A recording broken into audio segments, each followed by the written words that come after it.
오늘 이 아침 우리가 함께 묵상할 말씀은 호세아 4장 16절에서 19절까지의 말씀입니다. 이 말씀을 함께 읽고 오늘 우리에게 주신 하나님의 말씀의 은혜를 함께 나누도록 하겠습니다. 그렇다 이스라엘이 고집센 암송아지처럼 말을 듣지 않으니 어찌 주님께서 그들을 어린 양을 치듯 넓은 초장에서 먹이시겠느냐. 에브라임은 우상들과 한패가 되었으니 그대로 버려두어라.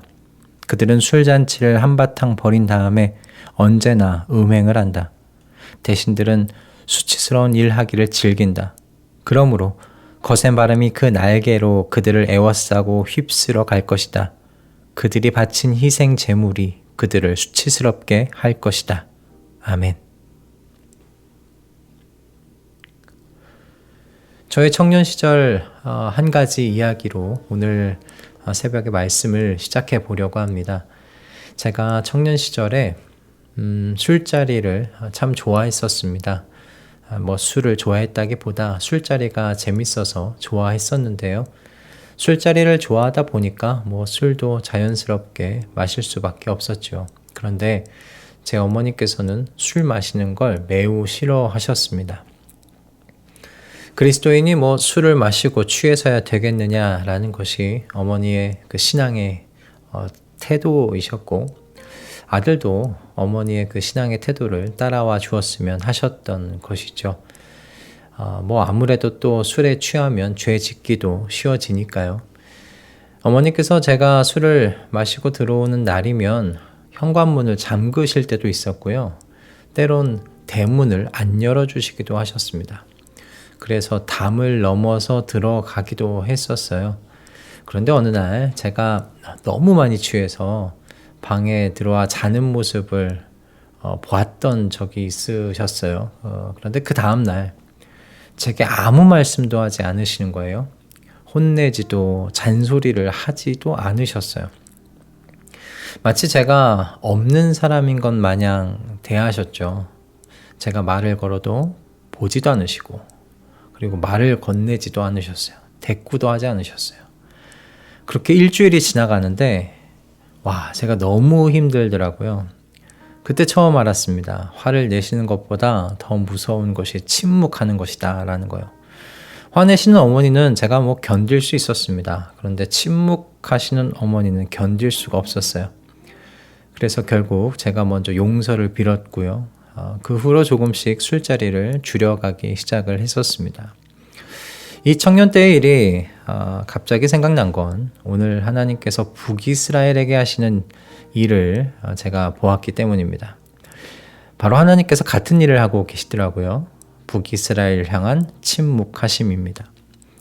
어제 우리는 호세아 4장 11절과 15절의 말씀에서 하나님의 경고를 들었습니다. 유다야, 너만은 이렇게 되지 말아라. 이렇게 북이스라엘에게는 경고조차 주지 않으셨는데 남유다에게는 하나님께서 간절한 그 경고의 메시지를 보내신 것을 보았습니다.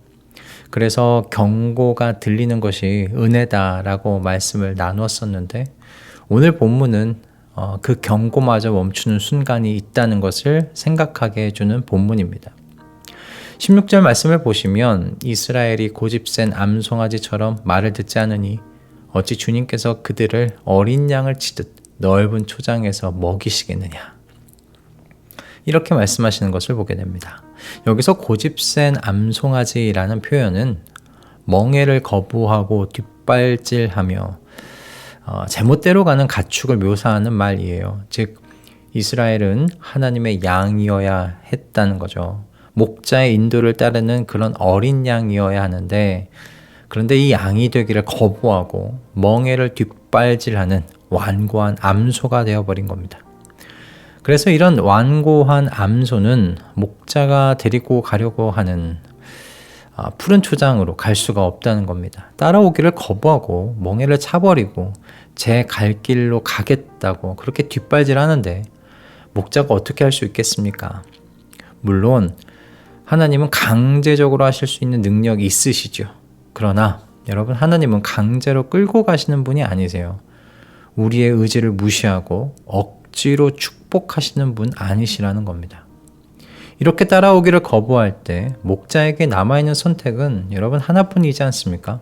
줄을 놓아버리는 겁니다. 여러분 17절 말씀을 보십시오. 에브라임은 우상들과 한패가 되었으니 그대로 버려두어라. 여러분 이 짧은 한마디가 성경에서 가장 무서운 말씀 중 하나입니다. 그대로 두어라. 히브리어로 하나흐로인데요. 하나흐는 놓아두다, 내버려두다 라는 뜻이에요. 그러니까 하나님께서 북이스라엘을 놓아버리시겠다는 겁니다. 잔소리도 없고 경고도 없고 징계도 없습니다. 그냥 원하는 대로 가서 원하는 대로 살아봐라 라는 말씀입니다. 하나님의 진노보다 무서운 것이 바로 이 하나님의 침묵입니다. 여러분 이것이 왜 무서운 것이 됐는지 아십니까? 이어지는 말씀이 바로 하나님께서 내버려 두실 때, 방임하실 때 그 대상이 어떻게 되는지 그것이 잘 나와 있는 말씀입니다. 18절을 보시면 북이스라엘에게 하나님께서 침묵하실 때요, 뭐 안 좋은 일이 벌어지는 건 아닙니다. 갑자기 나쁜 일이 연속적으로 터지는 것이 아닙니다. 뭐냐면 제동장치가 사라지는 거예요. 브레이크가 작동하지 않는 차가 되어버리는 겁니다. 그 차인 채로 지금 내리막길을 향해 달려가고 있는 모습인 겁니다. 제동장치가 없는 상황을 제대로 인지하지 못했을 때에야 와, 잘 달리는구나 뭐 싶을 겁니다. 야, 이제 잔소리도 없고 거추장스러운 규칙도 없고 내 마음대로 살면 되는구나, 걸리는 게 없구나 이렇게 생각할 수 있겠죠. 하지만 바로 그 자유가 사실은 추락을 향해 가고 있는 중이라는 것을 결국 바닥에 부딪히고 나서야 깨닫게 되는 겁니다. 이렇게 하나님께서 내버려 두시면 사람은요, 그 타락한 본성대로 살아가게 됩니다. 브레이크 없이 살아가는 인생이 되어버리는 겁니다. 죄가 죄를 낳고 그 죄가 또 다른 죄를 부르고 결국 심판의 바닥까지 굴러 떨어지는 것, 여러분 이것이 하나님의 내버려 두심의 실체입니다. 여러분 저는 오늘 이 말씀을 우리의 삶에 이렇게 적용할 수 있다고 생각을 했어요. 호세아 시대에 하나님의 음성은 선지자를 통해서 들렸죠. 하나님께서 침묵하시는 것은 선지자의 음성이 멈춘다는 걸 의미했어요. 그런데 오늘 우리에게 하나님의 음성은 어떻게 들리나요? 오늘날에는 선지자가 없습니다. 예언자가 없습니다. 대신 하나님께서는 말씀과 성령을 저희에게 주셨죠. 성령께서는 말씀을 읽을 때 저희의 마음을 비추셔서 그 말씀을 이해하고 깨닫고, 그래서 하나님의 마음이 무엇인지, 하나님께서 우리를 이끌어 가시려는 방향이 무엇인지를 알게 해주세요. 그리고 기도할 때 저희들의 양심을 찌르시고 또 삶의 상황을 분별할 수 있도록 하셔서 우리가 가야 할 방향을 일깨워 주시죠. 자, 그런데 완고하게 자기의 길을 고집하는 성도에게는 성령께서도 침묵하십니다. 더 이상 들으려고 하지 않으니까 이제 말씀하지 않으시는 거예요. 그렇게 되면요, 성경을 읽어도 감동이 없게 됩니다. 깨달음이 없게 됩니다. 기도해도 하늘의 문이 닫힌 것 마냥 그렇게 답답해집니다. 설교를 들어도 마음에 와닿지를 않아요. 호세아 시대의 선지자에게 하신 그 내버려 두라는 말씀이 오늘날 저희에게는 이처럼 성령의 침묵으로 나타날 수 있다는 말씀입니다.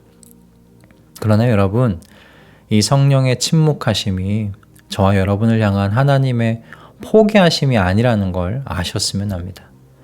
하나님께서 하나님의 양을 포기하지 않으십니다. 저희 어머니가 제게 침묵하시는 그 시간들이 저를 포기한 시간이었을까요? 아니죠.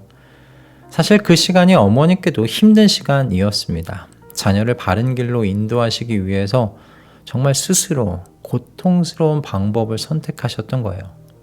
저는 하나님의 침묵도 이와 다르지 않다고 믿습니다. 호세아서 2장 7절을 보시면 하나님께서는 이렇게 말씀하셔요. 이제는 발길을 돌려서 나의 남편에게로 돌아가야지. 나의 형편이 지금보다 그때가 더 좋았다 할 것이다. 북이스라엘이 이렇게 고백하게 될 거라는 거죠. 하나님의 침묵의 궁극적인 목적은요, 그러므로 그 대상의 파멸이 아닙니다. 그 죄인이 회개하고 돌아오게 만드시려는 것이죠. 그 죄인이 회개하고 돌아오는 것을 하나님은 너무나 기뻐하시기 때문에 그렇습니다. 저희 어머니께서 그렇게 하셨듯이 말이죠. 그래서 오늘 말씀이 저희에게 묻고 있는 건 이겁니다. 지금 하나님의 음성을 듣고 있는가 하는 겁니다. 혹시 하나님께서 성령님을 통하여 말씀하고 계신데 아직도 완고한 암송아지처럼 멍에를 뒷발질하고 그렇게 버티고 계시는 분들 여러분 혹시 계십니까? 여러분 아직 음성이 들리는 동안 그 완고함을 내려놓으실 수 있기를 바랍니다. 하나님의 음성이 아직 들리는 이 새벽에 순종의 자리로 나아가실 수 있기를 바랍니다. 하나님은 저희를 넓은 초장에서 먹이시기를 원하세요.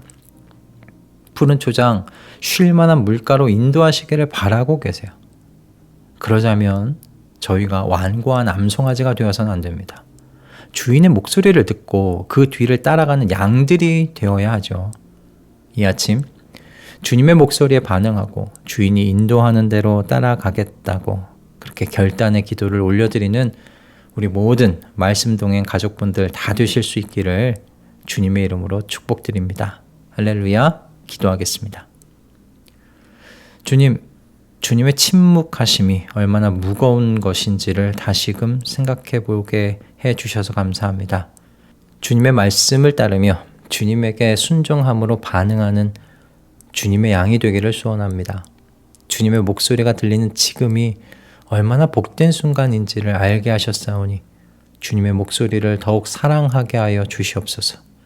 그래서 완고한 암송아지 되지 않도록 주님 저희를 지도하여 주시옵소서. 예수 그리스도의 이름으로 기도드립니다. 아멘.